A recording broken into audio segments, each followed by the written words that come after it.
Bueno, hoy día es un día especial.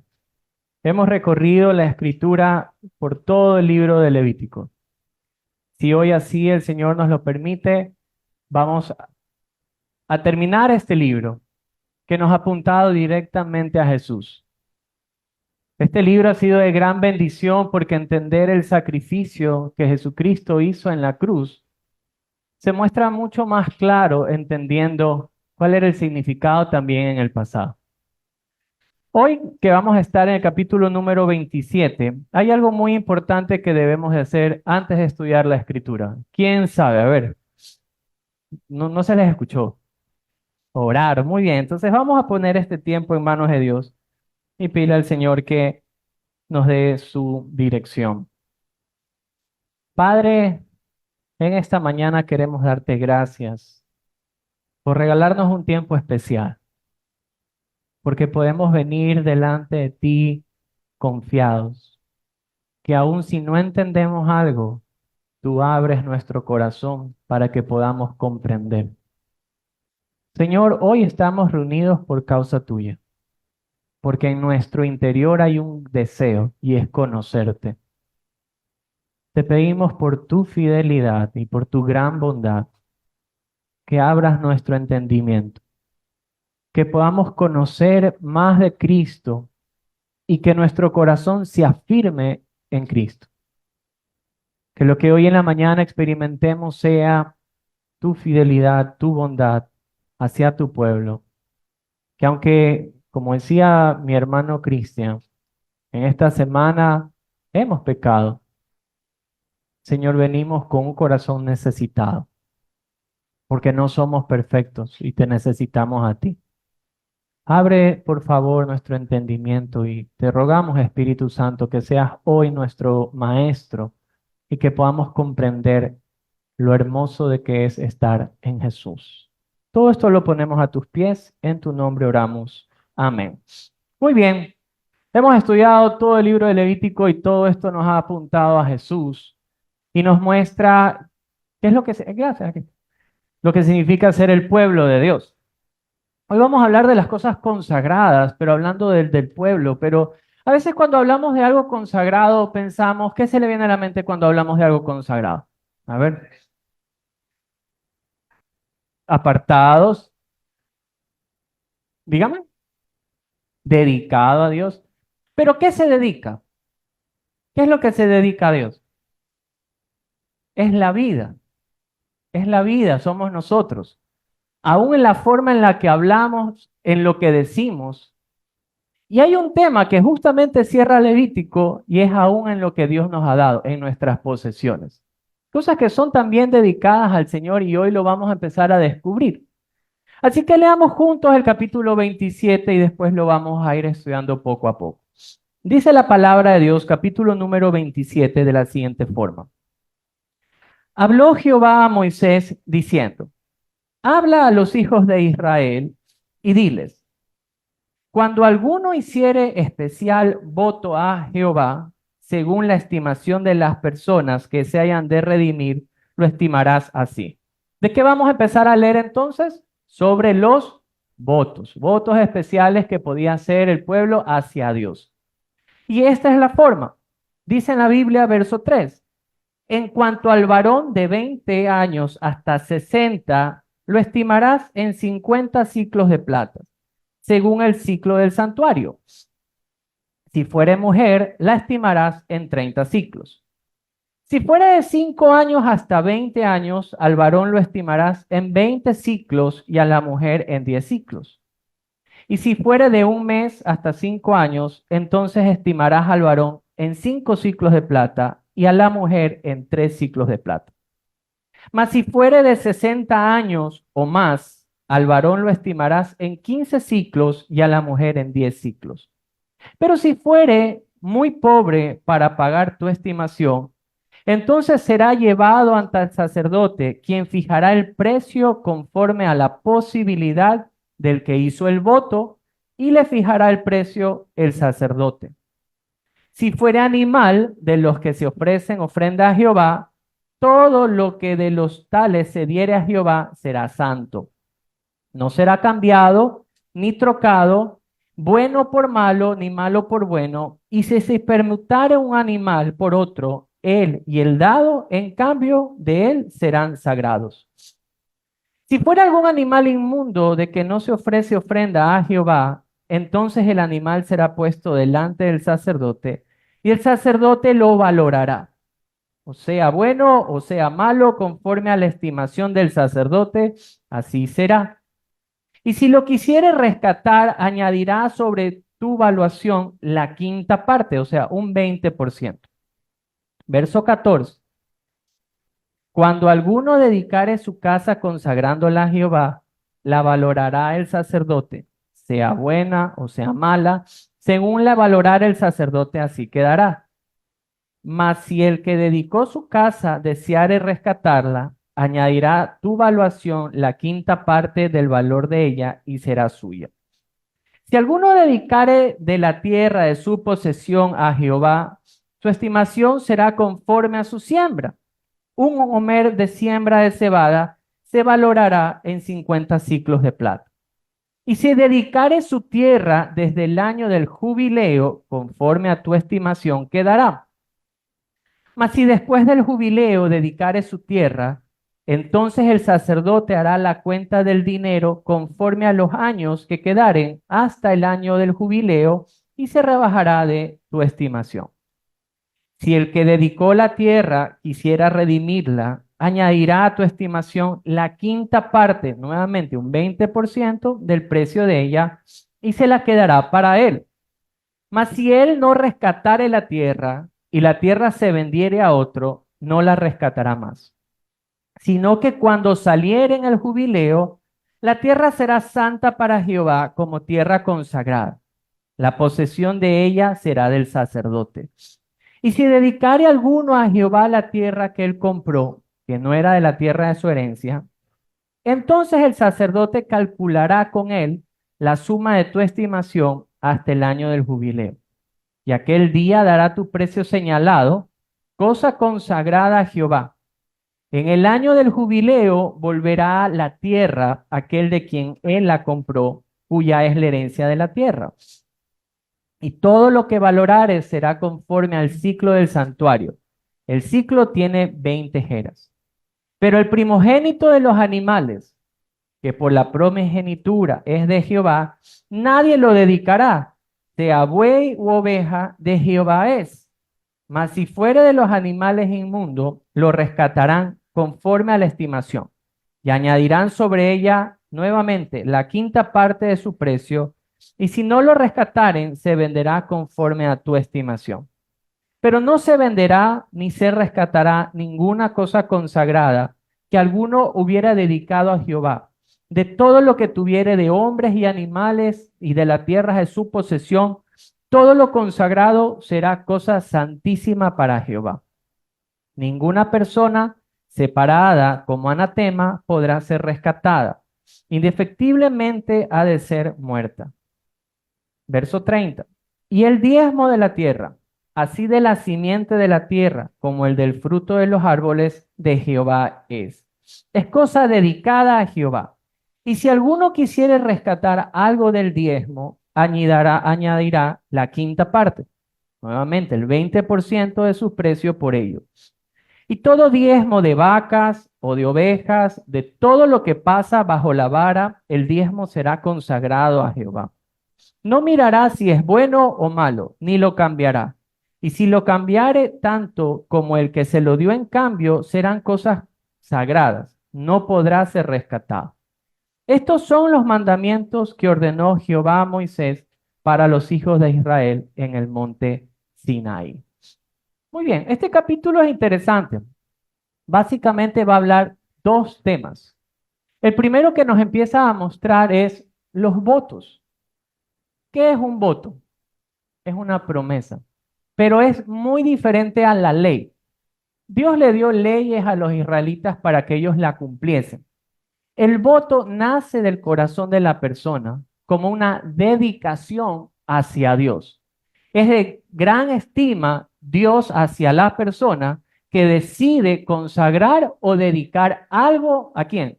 A Dios. No es una imposición, nace del corazón de la persona. Entonces, lo que Dios está diciendo aquí, que cuando el pueblo tuviese en su corazón hacer esta dedicación, el separar algo para Dios, esto van a ser desde su propio corazón. No va a ser jamás una imposición. Y podían hacer varias cosas. Entre ellas estaban las personas, habían animales, habían casas, habían terrenos. Pero yo me hice una pregunta aquí. ¿Por qué Dios les enseñaba esto antes de que lleguen a la tierra prometida? Porque el contexto es que ellos no han llegado. Todavía estaban en camino, estaban por llegar. De hecho, le dejo una tarea. Si usted va al libro de Josué, por favor, capítulo 13 al 21, en Josué, capítulo 13 al 21, usted va a ver que recién en esa época hay una repartición de tierra. O sea, los israelitas llegaron a la tierra prometida y en ese momento Josué es el encargado de repartir la tierra.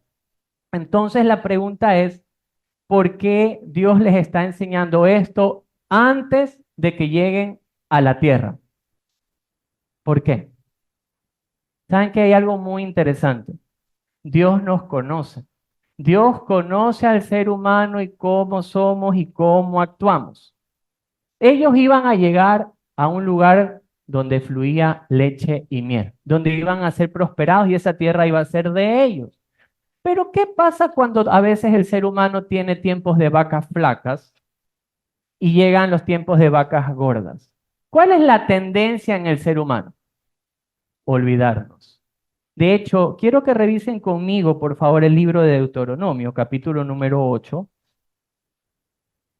El autor de Deuteronomio escribe justamente lo siguiente en el verso 11. Deuteronomio, par de libros más allácito, versículos 11 al 14. Deuteronomio 8. Desde el verso número 11. Cuando usted llegue ahí, dígame un amén. Muy bien. Mire lo que dice la escritura. Cuídate de no olvidarte de Jehová tu Dios. ¿De qué tenía que cuidarse el pueblo de Israel? De no olvidarse de Jehová su Dios, para cumplir sus mandamientos, sus decretos y sus estatutos que yo te ordeno hoy. No suceda que te comas y sacíes y edifiques buenas casas en que habites y tus vacas y tus ovejas se aumenten y la plata y el oro se te multipliquen y todo lo que tuvieses se aumente. ¿Y qué pasaría al verso 14? Y se orgullezca tu corazón y te olvides de Jehová tu Dios que te sacó de la tierra de Egipto. Miren lo que dice el verso 17. Digas en tu corazón, mi poder y la fuerza de mi mano me han traído esta riqueza. Si no, acuérdate de Jehová tu Dios, porque Él te da el poder para hacer las riquezas a fin de confirmar su pacto que juró a tus padres como en este día. Wow. Entonces, yo sí me hice la pregunta, ¿por qué Dios tenía que hablarle sobre los votos, que era algo que el pueblo podía consagrar de manera voluntaria a Dios? Podrían consagrar su propia vida, la vida de un hijo, de una hija, una tierra, una casa, lo podían dedicar voluntariamente a Dios. ¿Por qué? Miren, el ser humano es así. Cuando nos va mal, prometemos todo, todo. Esa es una tendencia del ser humano. Cuando tenemos escasez de algo, le prometemos a Dios absolutamente todo. Años atrás, sirviendo en la iglesia, una pareja muy especial. Llegaron, pero años, ni siquiera estábamos en esta iglesia.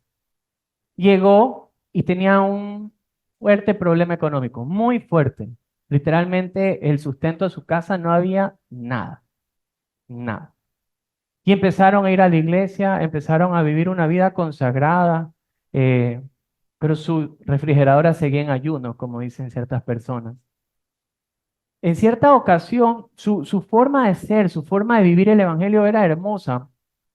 Reciben una ofrenda de parte de la iglesia, pero la iglesia no se los había comentado. Y ellos no tenían ni siquiera nada que comer. Y les llega. El día que les llega esa ofrenda, ellos decidieron que con la comida que habían recibido, invitar a la vecindad a una comida. Hicieron como una película al aire libre, hicieron canguil, comida, hot dog, con lo que recibieron, con lo poco que tuvieron. Esa era su forma de vivir el evangelio. Y dijeron, Señor, si tú nos prosperas, todo lo que tengamos, te lo vamos a dar. Pasaron los meses y un día este hermano, pero una parejita, ya casados, se me acerca a mí y dice, Javier, tuve un sueño, tuve una visión. Yo no soy mucho de esto de las visiones y esto por si acaso, pero esto pasó, esto es real. Me dice, mira, soñé que fuera de la iglesia había una camioneta blanca nuevecita y detrás de ello dos camiones nuevecitos. Y yo me veía en esos camiones y en esas camionetas y me decía que me iba súper bien. Yo, chévere. Me dice, pero hay algo que me llamó la atención. Él me decía, es que la camioneta y los camiones estaban parqueados en contravía de la calle de la iglesia. Yo me quedé parqueado en contravía. Eso sí es ser algo raro. O sea, ¿por qué Dios no te pone en la visión que está parqueado normal? Se me ocurre decirle, ¿no será que esto te va a llevar al lado contrario de la iglesia? Dice, no, ¿cómo crees? Bueno, pasó el tiempo. La verdad pasó el tiempo y fueron prosperados, grandemente prosperados. Y de hecho llegó a tener una camioneta, tal cual como la describió, y unos carros y todo. Pero entre más empezó a prosperar, su corazón más se empezó a apagar. Más ocupado estaba en el negocio, más afanado, su carácter con su esposa empezó a menguar, tuvieron problemas, decayó su economía, se apartaron del Señor. El ser humano normalmente en su necesidad tiende en su desesperación decir cualquier cosa. Son palabras lanzadas al viento. Dios en Levítico número 27 está enseñando al pueblo a no lanzar votos a la ligera. De que cuando ellos querían consagrar algo a Dios, tenía que ser porque en su corazón había agradecimiento, no una necesidad. De hecho, acompáñenme un ratito a Deuteronomio capítulo número 23, que dice la escritura sobre los votos y cómo éstas deben ser hechas. Deuteronomio capítulo número 23.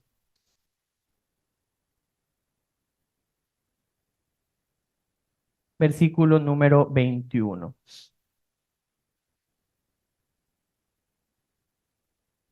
¿Llegó? Deuteronomio 23, verso 21 en adelante, dice la Biblia.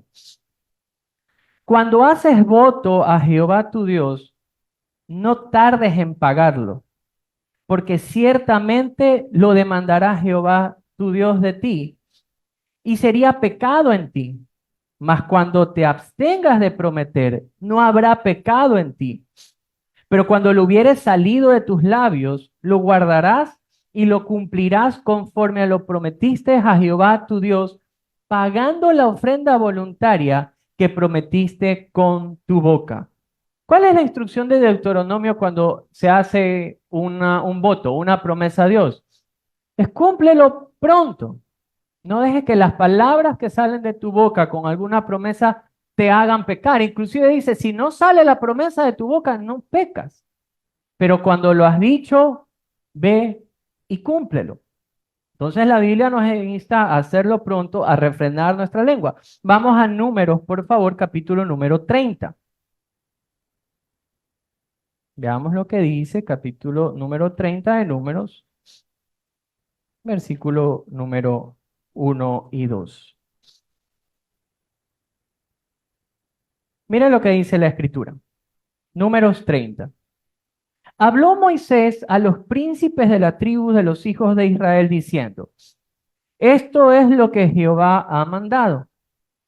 Cuando alguno hiciere voto a Jehová o hiciere juramento ligando su alma con obligación, ¿qué dice la Biblia? No quebrantará su palabra, hará conforme a todo lo que salió de su boca. Queridos amigos, Los seres humanos somos así. Hacemos promesa en nuestra necesidad. Las promesas en nuestros labios salen normalmente por dos cosas, por necesidad o por emoción. ¿Sabían eso? Por alguna necesidad que tenemos o por alguna emoción que sentimos en el rato. Nosotros con mi esposa trabajamos como 10 años como sirviendo a jóvenes. Y vaya que vi promesas, algunas promesas. Normalmente los jóvenes cuando venían y nos conversaban, muchos de ellos venían, especialmente los varoncitos, venían y decían, pastores, que yo vengo a la iglesia porque necesito a Dios. Y pero necesito también que me guíe a encontrar la idónea. La idónea es como que la mujer de tu vida, ¿ya? Entonces decía, yo necesito la idónea. ¿Cuántas veces no vi jovencitos que venían a la iglesia por Dios para que Dios le entregue la idónea? ¿Saben lo que pasaba? Llegaba la idónea y era como el arrebato. El arrebato es algo de la Biblia que dice que vamos a ser sacados. Literalmente, los jóvenes se iban. Llegaba el jovencito, llegaba la jovencita y cuando ya emparentaban, hacían noviazgo, no regresaban, se iban. Y no solamente los jóvenes, también los mayores, cuando hay alguna situación, a veces en el hogar, no, pero Señor, si en mi familia viene a tus pies y viene la familia a los pies y el que promete se va y deja la familia. O sea, tantas cosas. El ser humano promete por necesidad o promete por emoción. Esa es la forma en la que nosotros actuamos. Hay un ejemplo increíble. Venga un ratito a Jueces, capítulo número 11. Aquí hay un hombre que hace un voto. Y en el capítulo número 11 de Jueces,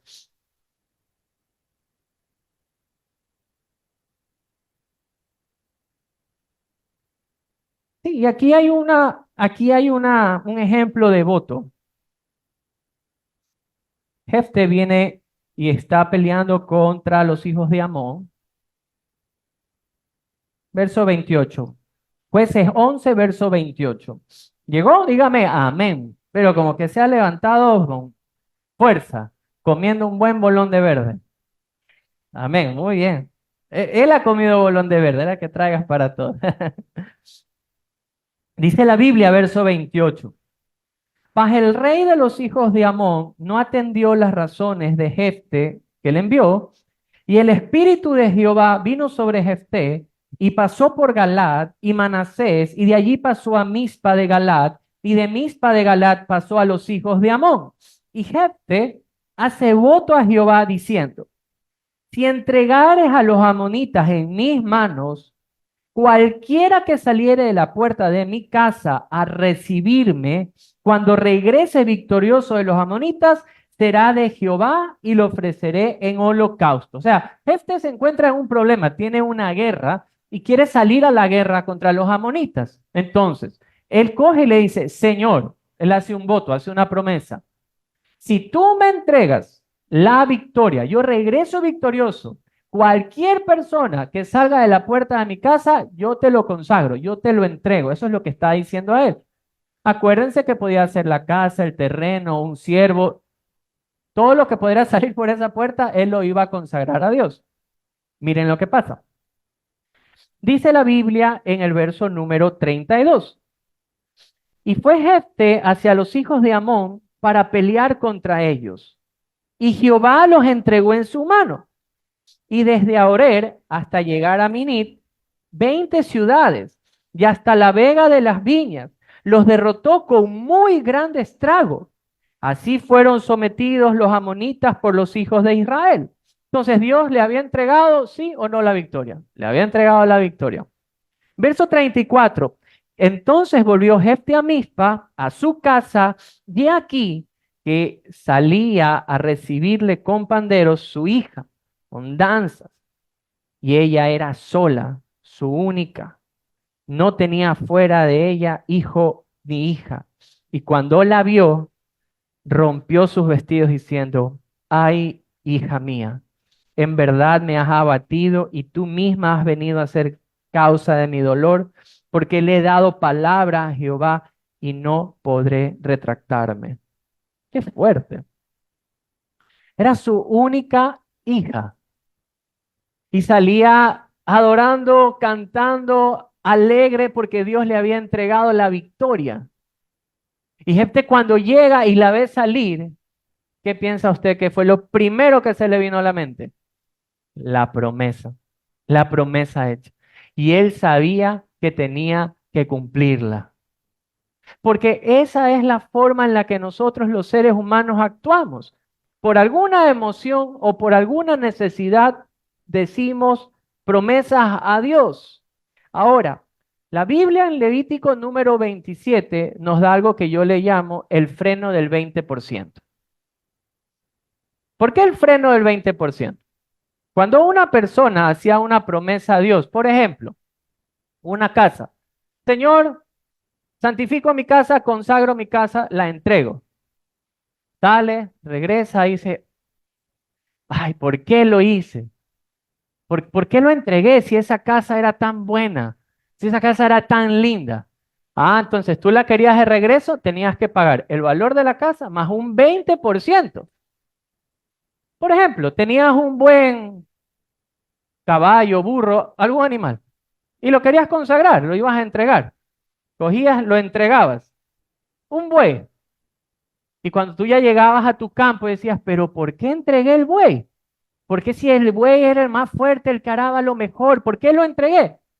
Entonces, si lo quería de regreso, podía ir, pagaba el valor del buey y ¿qué más? Y un 20%. Por eso es el freno del 20%. ¿Por qué piensan ustedes que hay un freno del 20%? Para que lo piensen dos veces. No por 20%, pero es para, si yo sé que lo puedo redimir y rescatar y me va a costar el valor más un 20%, yo sí me freno. Dos, tres, cuatro, cinco veces. Miren, subrayen estos versículos para que los puedan estudiar en casa. Vamos a Levítico 27. Y marque los versículos 13, 15 y 19. Ahí justamente está que debían añadirle la quinta parte al pago. Verso 13, verso 15 y verso 19. Claro, entonces si yo quería hacer un voto a Dios y consagrar y santificar algo a Dios, si yo sabía que a mí me iba a costar más, ¿qué va a hacer usted? No lo hace, ¿verdad? Lo va a pensar dos veces antes y mire lo que dice el libro de Eclesiastés. Véngase un ratito conmigo a Eclesiastés. En Eclesiastés capítulo número 5, su autor nos dice lo siguiente. ¿Llegó? Dígame amén. Si no llegó, yo lo espero. Eclesiastés capítulo 5, verso 1 en adelante. ¿Ya? Dice la Biblia. Cuando fueres a la casa de Dios, guarda tu pie y acércate más para oír que para ofrecer el sacrificio de los necios, porque no saben que hacen mal. No te des prisa con tu boca, ni tu corazón se apresure a proferir palabra delante de Dios, porque Dios está en el cielo y tú sobre la tierra. Por tanto, sean pocas tus palabras, porque de la mucha ocupación viene el sueño y de la multitud de las palabras la voz del necio. Cuando a Dios haces promesa, no tardes en cumplirla, porque Él no se complace en los insensatos. Cumple lo que prometes. Mejor es que no prometas y no que prometas y no cumplas. No dejes que tu boca te haga pecar, ni digas delante del ángel que fue ignorancia, porque harás que Dios se enoje a causa de tu voz y que destruya la obra de tus manos. Wow. Y cierra con el verso 7, donde abundan los sueños, también abundan las vanidades y las muchas palabras, mas tú teme a Dios. ¿Qué es lo que entonces el Señor le está enseñando a su pueblo? Es meditar en sus palabras antes de prometer algo a Dios. Ahora, hay que ver el fin del voto. Nosotros tal vez lo comprendemos y yo veo que acá también las personas del Antiguo Testamento lo entendieron como que un voto fuera a doblar la mano de Dios. Las promesas de nosotros es, Señor, si tú arreglas esto en mi casa, en mi vida, yo hago esto. Señor, si tú solucionas lo de acá, yo hago esto. Señor, si, no sé, si yo me bautizo y me entrego a Dios, entonces tú ayúdame en el trabajo. Esa es una pésima interpretación de un voto, porque el voto no es para doblar la voluntad de Dios. No sirve de esa manera, no tiene esa intención. Cuando Dios les está hablando a su pueblo y le está diciendo, cuando tú hicieres voto, recordemos algo, el voto no era algo impositivo, o sea, la ley no te decía, haz un voto a Dios. En ninguna parte decía, haz un voto a Dios. El voto a Dios era algo que nacía de un corazón agradecido. Era una dedicación voluntaria. No porque yo hago esto, Dios va a hacerlo de acá. Ese no es el propósito ni el fin del voto, ni de la dedicación. No es yo, Señor, yo dedico a mi casa, pero tú vas a hacerlo de acá. No, porque eso sería más un trance con alguien, una transición. Pero esa no es la forma del voto, sino es la dedicación voluntaria del corazón, que yo quiero consagrar esto a Dios. ¿Qué quiero decir con esto? Es, yo entrego mi vida, entrego mi ser, separo mi vida porque amo a Dios. Es muy diferente decir, Señor, yo entrego esto para que tú hagas lo otro. Hay un caso de un voto muy interesante. Yo quisiera que usted me acompañe a Primera de Samuel. Es uno de los votos más famosos de la Escritura. Y en el capítulo número 1 nosotros podemos ver a Ana haciendo un voto. ¿Cuál es? ¿Qué es lo que pasaba? ¿Cuál es el contexto de la historia? Ana no podía tener hijos y su contrincante Penina tenía varios hijos. Y ella se mofaba, se burlaba de ella por la esterilidad de Ana. Ana llevó esto a los pies de Dios y tiene una conversación, una oración a Dios. Y esto es lo que nosotros vamos a leer. Entonces vamos juntos, por favor, en el capítulo número 1, versículo 8 en adelante. Dice la Biblia, Elcana, su marido le dice, Ana, ¿por qué lloras? ¿Por qué no comes? ¿Y por qué está afligido tu corazón? ¿No te soy yo mejor que 10 hijos? Se levantó Ana después que hubo comido y bebido en Silo, y mientras el sacerdote Elí estaba sentado en una silla junto a un pilar del templo de Jehová, ella con amargura de alma oró a Jehová y lloró abundantemente, e hizo voto diciendo, Jehová de los ejércitos, si te dignares a mirar la aflicción de tu sierva, y te acordares de mí, y no te olvidares de tu sierva, sino que dieres a tu sierva un hijo varón, yo lo dedicaré a Jehová todos los días de su vida, y no pasará navaja sobre su cabeza. Ese es el voto que hace. Nosotros sabemos la historia. Dios cumple. Dios le otorga un hijo que se llama Samuel. Ella solamente lo tiene un tiempo, que era el tiempo que tenía como que criarlo porque era muy chiquito, pero ahí luego, inmediatamente ella coge y lo entrega y se lo da porque esa era la promesa que ella había hecho a Dios. Tú me entregas un hijo y yo lo consagro toda su vida a ti. Pero hay algo interesante en esto de acá. Si usted revisa conmigo el libro de Números, venga un ratito, si usted revisa conmigo el libro de Números, en el capítulo número 4,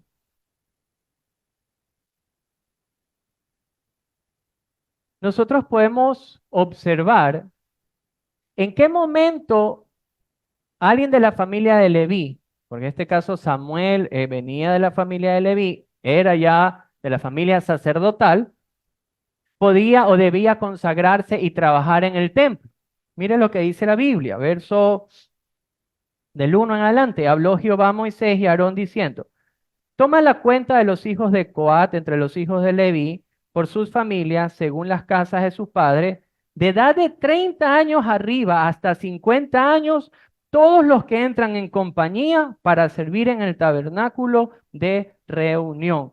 ¿Qué quiero decir con esto? Ana le había hecho una promesa a Dios: tú me das un hijo y yo lo consagro todos los días de su vida a ti. Esa era la promesa, el voto que hizo Ana. Pero Samuel ya era un levita, era de la familia sacerdotal. A él le iba a tocar vivir el servicio en la casa de Dios. Entonces, ¿cuál es la diferencia? La obligación para un levita era servir en la casa de Dios a partir de los 30 años hasta los 50 años. ¿Qué fue lo que hizo Ana entonces? Lo entregó inmediatamente, lo consagró, literalmente desde su niñez. Ella podía haberse quedado con el hijo. Ella puede haber dicho: ya, mi hijo igual es consagrado, él a sus 30 años tendrá que ir a servir al templo. Pero en este caso, ella consagró la vida de su hijo aún desde muy, muy pequeño. Nosotros, ya hablando de la iglesia, ¿qué podemos ofrecer a Dios? Nada. Somos pueblo de Dios. Jesucristo nos ha rescatado y nos ha hecho sus hijos. Somos de Él. Y aquí hay un principio interesante también para nuestra vida como la iglesia, como hijos de Dios. Porque podemos, leyendo esto, caer en el error de decir: bueno, entonces como Ana hizo, yo le voy a hacer un voto a Dios, una promesa a Dios, y si Dios lo cumple, entonces yo también hago algo. Ese no es el fin del voto. Es la consagración porque le amas. Es por el sentimiento que hay en tu corazón hacia lo que Cristo ha hecho por nosotros. Es que nosotros nos apartamos para Dios. Yo le hago una pregunta: ¿a quién le pusieron hoy una pistola para venir acá a la iglesia? Yo creo que a nadie. Estamos aquí, ¿por qué? ¿Por qué venimos todos los domingos? Para escuchar la palabra de Dios. ¿Por qué? Porque nos nace, porque le amamos. ¿Por qué las personas separan su vida para discipularse, por ejemplo? Para abrir un estudio en un hogar. ¿Por qué lo hacen? Tener conocimiento. ¿Pero quién les obliga? Nadie. ¿Por qué una persona deja todo y se va a otro país a predicar de Jesucristo? Se llaman misioneros. ¿Por qué lo hacen? Porque le aman.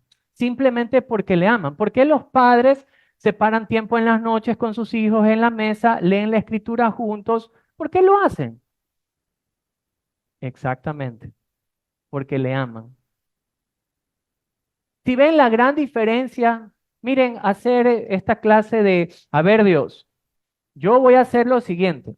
Yo voy a ir todos los domingos a la iglesia, no voy a faltar a ningún culto de la iglesia, pero tú salva a mi hijo. ¿Qué sería eso? Es como un negocio. En Cristo es más bien: deleítate en Él.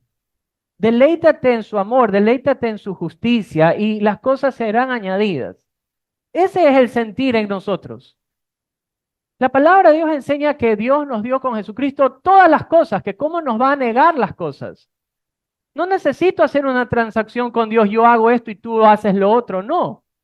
Yo consagro mi vida porque confío en Él, porque Él es mi Salvador, porque Él es digno de confianza, porque le amo, porque quiero estar con Él. Yo separo un tiempo de mi vida, separo a mi familia porque le amo, porque confío en Él. Ahí hay una gran diferencia, que como la pareja que le contaba años atrás, vinieron a una iglesia, buscaron que Dios arreglara su situación, Dios en su misericordia arregla la situación y literalmente le dieron la espalda a Dios. Y casos como esos, queridos amigos, se viven absolutamente todos los días, todos los días. Una persona con enfermedad que es sanado, vuela después. Una persona que ha tenido problema en casa y se le arregla el problema en casa, vuela después. Porque su fundamento no ha sido el amor por Jesús, no ha sido el amor por su Salvador, sino porque quiso hacer una transacción con Dios. Queridos amigos, cuidemos nuestros labios, nuestra boca de decir algo como eso. Si nosotros llegamos a consagrar algo de nuestra vida, quien sea que esté aquí o escuche este mensaje, es simplemente porque le amamos, porque somos de Él y Él es nuestro Padre, Él es nuestro Salvador, porque somos de Cristo.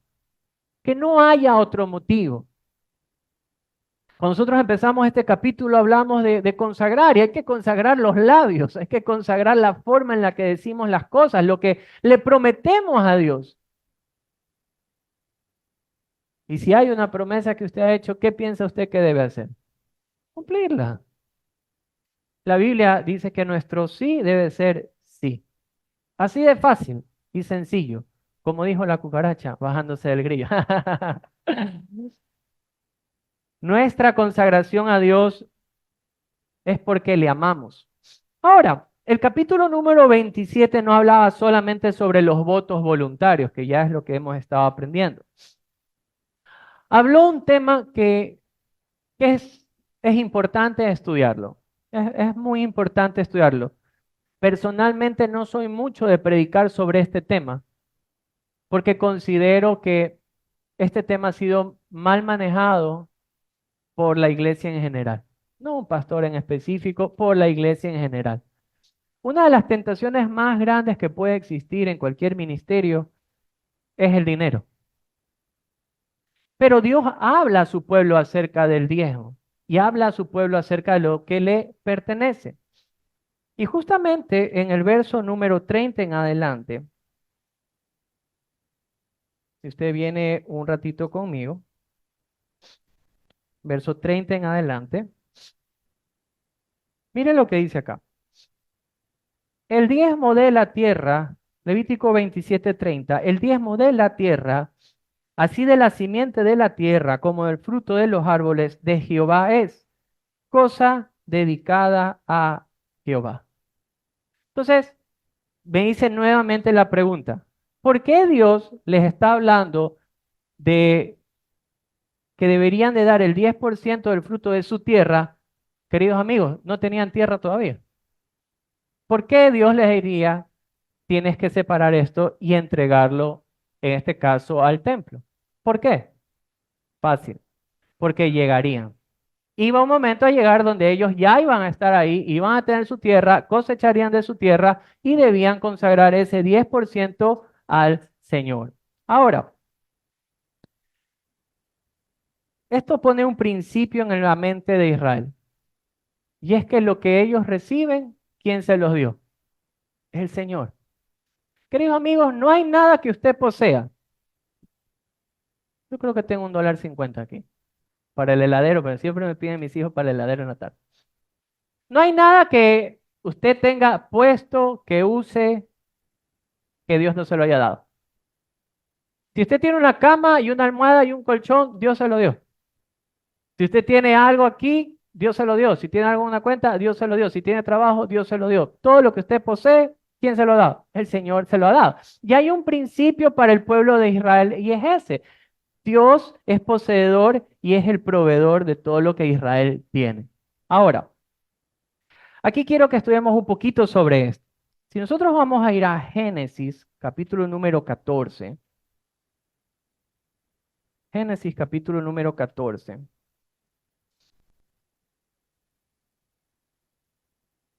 Aquí hay un ejemplo de un diezmo previo a la ley mosaica, que justamente es Abraham dando diezmos a Melquisedec, sacerdote de Salem. Leámoslo juntos. El Antiguo Testamento nos habla sobre este tema. En Génesis capítulo 14, verso 17 en adelante, dice así. Cuando volvía de la derrota de Kedor Laomer y de los reyes que con él estaban, salió el rey de Sodoma a recibirlo al valle de Sabe, que es el valle del rey. Entonces Melquisedec, rey de Salem y sacerdote del Dios Altísimo, sacó pan y vino y le bendijo diciendo, bendito sea Abraham del Dios Altísimo, creador de los cielos y de la tierra, y bendito sea el Dios Altísimo que entregó tus enemigos en tu mano, y le dio a Abraham los diezmos de todo. ¿Por qué los traje a esto de acá? Porque el tema del diezmo hay muchas posiciones. Especialmente en la iglesia cristiana hay muchas posiciones sobre el tema del diezmo. Que si la iglesia debe diezmar, la iglesia no debe diezmar. Entonces, este es un versículo que muchas veces se enseña que el diezmo está previo a la ley. Y yo estoy seguro de algo. Los que tal vez están escuchando, están aquí, dirán, bueno, ¿se diezma o no se diezma? ¿Qué hacemos? Quiero hacer una pregunta. ¿Quieres saber si se debe diezmar o no diezmar? Estudiemos la Biblia. Muy bien, entonces aquí hay algo. Previo a la ley se ve a Abraham diezmando a Melquisedec. El diezmo, justamente si nosotros vemos Levítico 27, ellos deberían de separar de la tierra el 10% y entregarlo. Esa era una clase de diezmo. Pero si nosotros vamos a Deuteronomio número 14, vamos un ratito. Deuteronomio número 14.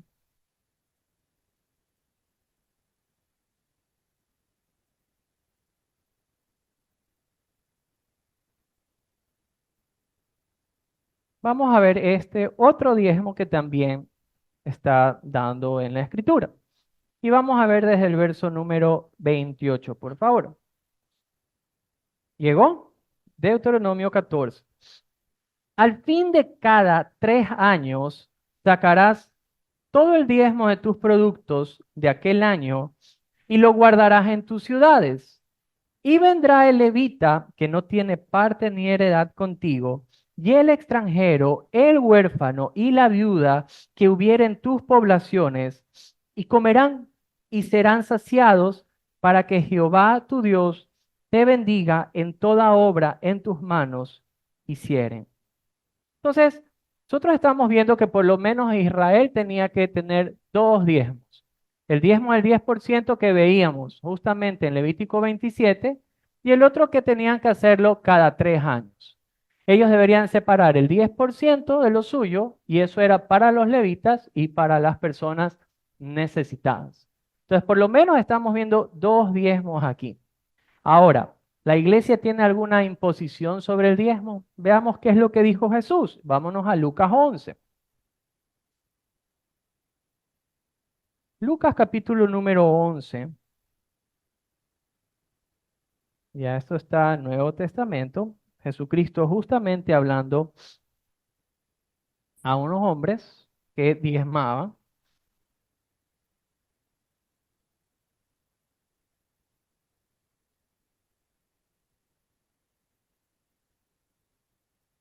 Lucas 11, versículo número 40 en adelante. No es el 39, un poquito más de contexto. Dice, pero el Señor Jesús les dijo, ahora bien vosotros los fariseos limpiáis lo de afuera, del vaso y del plato, pero por dentro están llenos de rapacidad y de maldad. Necios, el que hizo lo de afuera no hizo también lo de adentro. Pero dad limosna de lo que tenéis, y entonces todo será limpio. Mas ay de vosotros fariseos, que diezmáis la menta y la ruda, y toda la hortaliza, y pasáis por alto la justicia, el amor de Dios. Esto era necesario hacer sin dejar de hacer aquello. Entonces Jesucristo aquí está hablando con los fariseos y están cumpliendo una ley dada por Moisés. Ellos diezmaban. Y el Señor le dice, dejaste lo importante, la justicia, el amor de Dios. Pero no era que dejes de hacer una cosa y dejes de hacer la otra. Él está probando las dos. Hagan lo que es justo, el amor de Dios, y sigan entregando el diezmo a la iglesia. Es lo que el Señor le está diciendo, en este caso, a los fariseos. Si nosotros nos vamos a Hebreos 7, versos 4 al 10, ustedes van a encontrar la cita de Abraham diezmando a Melquisedec. Entonces, el Nuevo Testamento nos habla sobre este tema. Ahora, ¿la iglesia tiene alguna imposición sobre el diezmo? No, no tiene una imposición sobre el diezmo, porque el diezmo jamás ha tenido una forma de ser impositiva en el corazón del hombre. Nunca. En el diezmo del Antiguo Testamento para el pueblo de Israel tiene un principio y es nunca se olviden quién sustenta. Nunca se olviden quién les da el fruto de la tierra, porque ellos entregaban, si nosotros nos pusiéramos estrictos con el diezmo, todos tendríamos que venir con algún becerro, alguna vaca, tendríamos que venir, no sé, pues, tendríamos que venir de esa forma, pero el principio detrás de esto es el agradecimiento a Dios por lo que nos ha dado. No ser ingratos con Dios por el sustento que nos da. Tener en nuestra mente y en nuestro corazón que lo que nosotros tenemos, todo, queridos amigos, todo nos ha sido dado por gracia y por la gracia de Dios. Que nada es por una jactancia del hombre, sino que a Dios le ha placido darnos y nosotros debemos mostrar agradecimiento. Por eso es que si nosotros vamos a Primera de Corintios, vámonos un ratito por favor a Primera de Corintios, capítulo número 16. Y si nosotros vemos en Primera de Corintios, capítulo número 16, veamos los primeros 4 versículos, ¿ya? Primera de Corintios, capítulo 16, versículo 1 en adelante, dice la Biblia. En cuanto a la ofrenda para los santos, haced vosotros también de la manera que ordené en las iglesias de Galacia. Pablo está dando una instrucción. Cada primer día de la semana, cada uno de vosotros ponga aparte algo según haya prosperado, guardándolo para que cuando yo llegue no se recojan entonces ofrendas. Y cuando haya llegado a quienes hubiere designado por carta, a estos enviaré para que lleven vuestro donativo a Jerusalén. Y si fuere propio que yo también vaya, irán conmigo. Entonces, ¿qué es lo que Pablo les está diciendo aquí en el verso número 2? Que ellos cuando tenían su reunión cada primer día de la semana, dice, ponga aparte algo según haya prosperado. Y ahí hay un gran principio. Por eso yo les decía que yo no soy muy pro de predicar sobre el diezmo porque soy consciente del dolor que esto ha causado al mundo, no solamente a la iglesia, sino a quienes se han querido acercar tal vez de manera sincera a Dios. Y por cuestión de algo monetario, sus corazones simplemente se han alejado. He sido testigo de personas que se han acercado y me han dicho, Javier, literalmente, para yo poder ser hasta miembro de una iglesia o para poder ser una persona que, no sé, que tenga alguna afinidad, algún servicio en la iglesia, tenía que cumplir con mis diezmos. Y yo estaba endeudada, pero es una chica endeudada hasta la coronilla. Pero el pastor decía, no importa, aquí hay la tarjeta, difiérelo. Entonces son cosas como estas que aunque nos parezcan ridículas, son ciertas, porque los seres humanos somos así. Hay avaricia en nuestro corazón y es una tentación constante en la vida de cualquier persona, no digo solamente de un ministro, de cualquier persona. Pero no porque haya sucedido esto, no debemos de predicar y enseñar lo que la Escritura dice. En el caso que yo estaba hablando, o en el caso de quien sea que esté aquí, uno sí debe separar algo. Sí debe ser grato con Dios por lo que Dios nos ha dado. Pero la instrucción en Pablo es, separen conforme hayan prosperado. Mire, y la realidad es que muchas veces, aunque nos esforzamos, puede ser que genuinamente no hayamos prosperado en algo. De que tenemos que estar cubriendo otras cosas como deudas adquiridas y que tenemos que cumplir y pagar.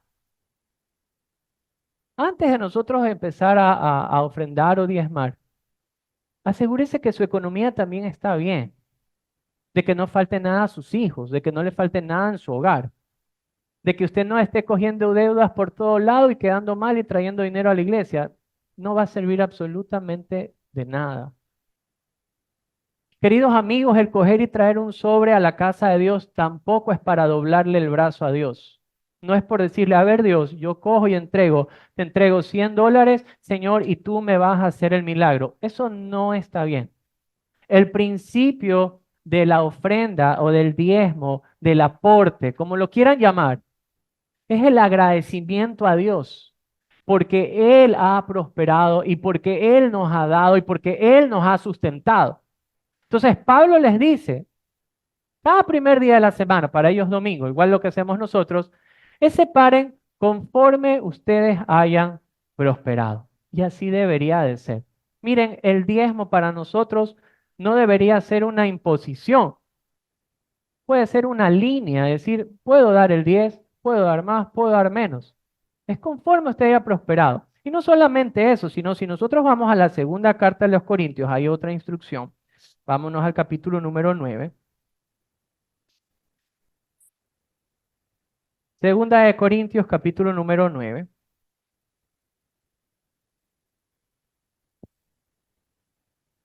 Llegó, dígame amén. Dice,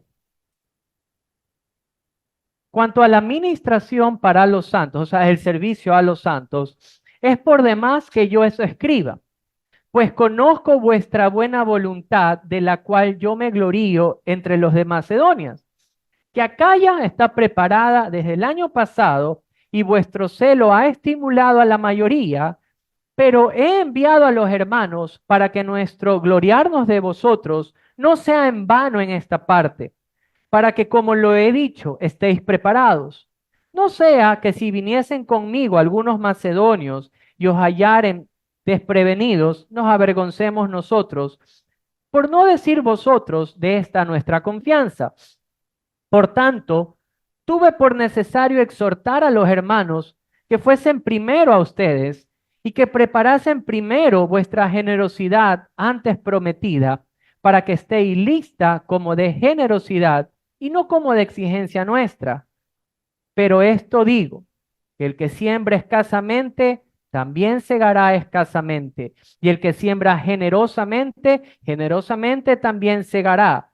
Cada uno dé como propuso en su corazón, no con tristeza, ni por necesidad, porque Dios ama al dador alegre. Y poderoso es Dios para hacer que abunde en vosotros toda gracia, a fin de que teniendo siempre en todas las cosas todo lo suficiente, abundéis para toda buena obra, como está escrito, repartió, dio a los pobres y su justicia permanece para siempre. El que da semilla al que siembra y pan al que come, proveerá y multiplicará vuestra sementera y aumentará los frutos de vuestra justicia, para que estéis enriquecidos en todo para toda liberalidad, la cual produce por medio de nosotros acción de gracias a Dios. Porque la administración de este servicio no solamente suple lo que a los santos falta, sino que también abunda en muchas acciones de gracias a Dios. Aquí hay principios, aquí hay instrucciones que el apóstol Pablo le está dando a la iglesia. Y a mí lo que me llama la atención y lo que me gusta de aquí es la forma en la que se debe de dar. La Biblia dice, no den con tristeza. Claro, qué feo que es dar con tristeza.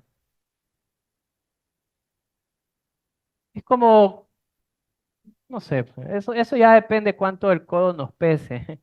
No sé, en algún regalo, por ejemplo. Cuando uno compra un regalo, usted no dice, uy, me quedaron tantos dólares menos en la cuenta y ahora, mire, de chiquito, esto lo admito, a mí no me gustaba que se me acabe la comida. Entonces, cuando a mí me servían arroz con menestra y carne apanada, qué rica que es, yo siempre la mezclaba y cuando iba comiendo y veía que se me iba acabando, la aplastaba para que se estire en el plato, para que tenga la sensación como que eso no se acababa. Entonces volví a comer y volví a aplastar. Y el ser humano es así, es como que se entristece como cuando algo se va. Y Pablo dice, no den con tristeza. El sentimiento de dar jamás debe estar acompañado de tristeza, sino todo lo contrario. Es con gratitud, es con alegría por lo que Dios nos ha dado. Y hay otro punto importante, dice, no den por necesidad. Ese era el punto en que justamente quería llegar. Nunca, nunca, ninguno de nosotros, por favor, demos porque tengamos una necesidad y queramos que Dios la supla. No, no es lo correcto. Nuestro corazón no estaría bien si nosotros quisiéramos comprar el favor de Dios. Se los ruego, se los suplico. Nunca caigan en esto. Si alguna vez escuchan algún sermón así, no caigan en esta trampa porque esto no es correcto, no está bien. Está mal delante de los ojos de Dios. No debe ser así, sino debe darse con gratitud. En todo lo que nosotros hagamos, se entrega con gratitud. Y Dios sí bendice. Dios sí bendice. Justamente yo le comentaba a mi esposa, yo le decía, la intención debe ser siempre la correcta, la gratitud, no la necesidad, la gratitud de que Dios ha suplido. Pero este mismo versículo dice que Dios nos enriquecerá para toda liberalidad, supliendo lo que necesitan. Esta semana yo recibí la carta de una misionera y yo me pongo a pensar cómo se manejan los misioneros por medio del amor de la iglesia, por medio de la gratitud de la iglesia. ¿Sabían que nosotros como la Alianza Cristiana y Misionera del Ecuador, del 5% que aportamos a la iglesia, del 15%, el 4%, a ver, estoy equivocado, es un 15% que aprobamos, creo que deberíamos subir. El 1% de ese 15% que nosotros como iglesia aportamos se va hacia las misiones, hacia las familias que están justamente en misiones. Para mí eso es poco, literalmente es poco. Pero sí debe haber en nuestro corazón el querer aportar a la obra de Dios, no por necesidad, sino por generosidad. Y la Biblia sí enseña que si nuestro corazón es generoso para la obra de Dios y damos con liberalidad, Dios va a bendecir. ¿Para qué? Para que volvamos a poder dar. Esa es la forma en la que la iglesia contribuye, crece y avanza. Es mi oración, que todo lo que nosotros hagamos, lo hagamos con el corazón correcto. Dios nos guió por a través del Levítico para que veamos una sombra de lo que sería para nosotros. Los sacrificios vistos en Levítico apuntaron a Jesús, de cómo nosotros, no siendo pueblo, a través del sacrificio de Jesús, llegamos a ser el pueblo de Dios. Pero ahora que somos pueblo de Dios, ahora que hemos venido a la fe en Jesucristo, nuestro hablar sea diferente. Que nuestra consagración, que nuestro apartarnos para Dios no sea tampoco por un voto a la ligera o por una necesidad de querer doblarle el brazo a Dios. Jamás. De que si usted viene a la iglesia, si usted se disipula, si usted se santifica, si usted crece en la iglesia, si usted busca el servicio, jamás sea para retribuir de algo. Todo lo contrario, es para poder dar de lo que gracia a Dios le ha dado. Y si Dios también le prospera, contribuye a la obra de Dios, porque eso es sano, eso es bueno. Aprendemos a no ser mezquinos de lo que Dios mismo nos ha dado, sino que aprendemos una base muy importante, la gratitud. Amén. Muy bien, queridos hermanos, oremos.